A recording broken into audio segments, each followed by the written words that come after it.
In this guide, I'm going to show you how to fix YouTube Shorts not showing in Shorts feed.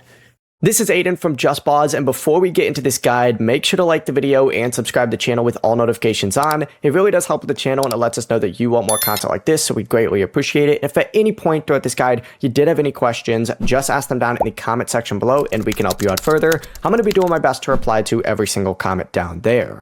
Now, first things first, make sure that your video itself does qualify as a short. YouTube currently categorizes square or vertical videos up to 3 minutes long as shorts. So if it's like a horizontal video, sometimes it'll just pop up as a normal video rather than a short, and you don't want that.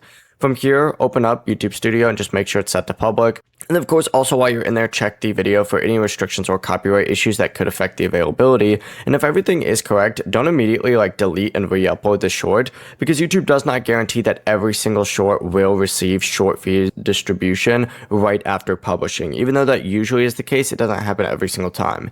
If it receives no short feeds traffic after a decent amount of time, maybe like 3 days, try uploading a new original short and check those analytics afterward to see whether traffic starts coming from the shorts feed. If nothing is happening, you need to wait 3 days without posting a single short, and after those 3 days are over, then post a short, because you're technically and I don't like saying this, but temporary shadow banned if nothing is hitting the shorts feed. Before you do leave, make sure to like the video and subscribe to the channel with all notifications on. It really does help with the channel and it lets us know that you want more content like this. We'd greatly appreciate it. And if at any point throughout this guide you did have any questions, just ask them down in the comment section below and we can help you out further. I'm going to be doing my best to reply to every single comment down there. Peace.